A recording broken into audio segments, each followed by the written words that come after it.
Hello, friends. I'm not much of a news watcher. In fact, it can be a little embarrassing sometimes that I don't know things or I only know a teeny tiny little bit when people get talking about certain things.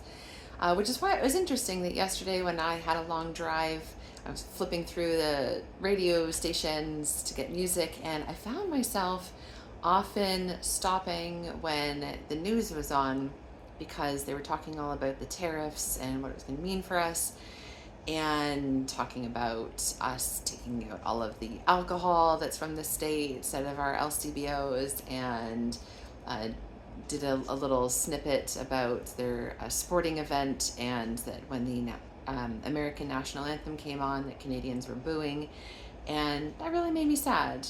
Um, I don't know, I've talked to other people that say it's a perfectly fair response, and I'm not judging.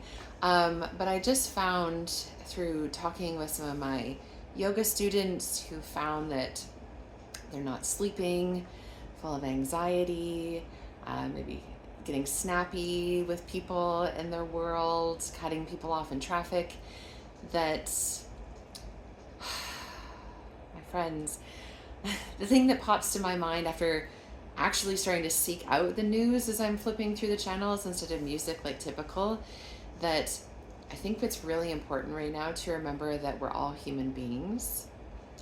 And I always steer clear of the us and them kind of conversations, whether we're talking about Canada and America, or we're talking about immigrants versus, let's face it, most of us are immigrants. We've just been here a bit longer than others.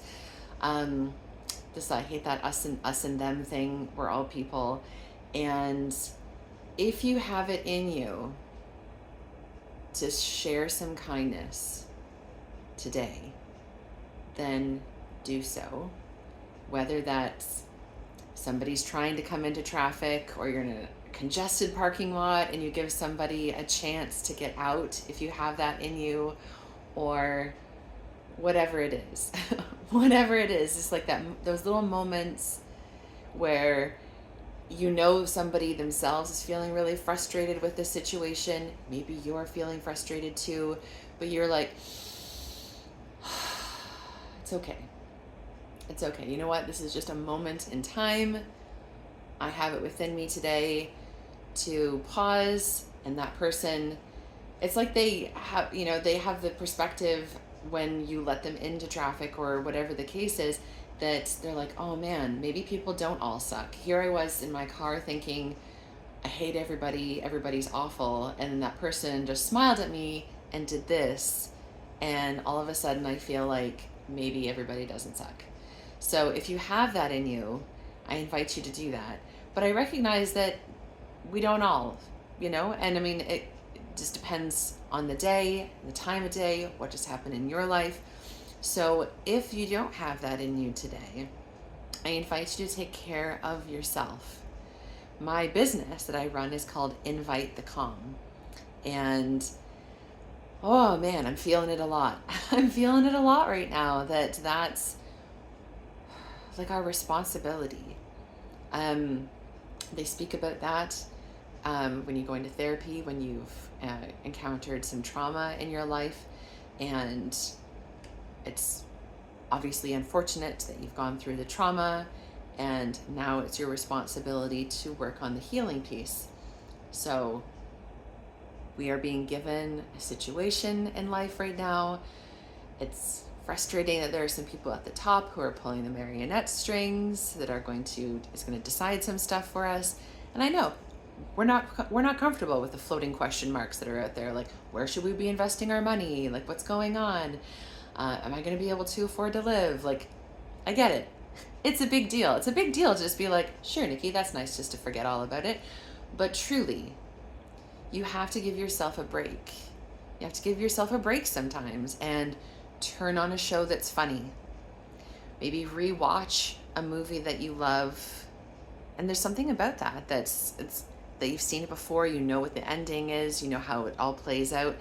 When there's so many question marks, to go back to something that you know is cozy, you know how it goes, you know that you have your happy moments that you love to watch. Or maybe it's a book, whatever it is. Lean into it, my friend. Whatever it is, have a nice bath, touch base with a friend, whatever you need to do. Cancel the thing if you want. Please take care of yourself. Invite that calm, because I feel like, you know, I don't know, I don't have a crystal ball, but I feel like what the people in government are trying to do is to get us all wound up and hating on each other and using all of our energy that could be productive or could be kind, could be building connections, could be finding solutions towards each other. And you're taking their power away and giving it back to yourself and your community when you say, no, I'm not playing that game.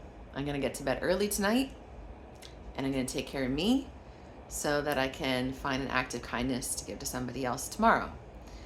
So I have a feeling right now that people feel like wearing the stress and the anger is like a badge of honor, like I'm a responsible adult.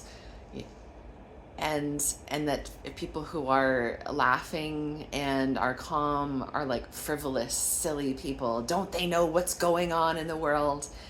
But you're not helping anybody by being a ball of rage. So I know it's upsetting, but you need to find the calm. Find your personal ha-ha for you. For you, and then when you have it in you, for others. We have to take care of ourselves. We have to remember we're all human beings. We're not an us and a them, right? Have you ever been out? Like, I love Toronto. I love that I live here and that it's so multicultural. I love going out and seeing people from all around the world who have come to Toronto, and they're playing on the hills and they're going tobogganing. And I hear a variety of different languages that are out there, and everybody is so excited to be here in Canada, and they get to play in the snow, maybe something they've only ever seen on television before. It's so exciting. So stop the us and them, please. Please. We're humans. We're all humans. Take care of you so you can take care of others.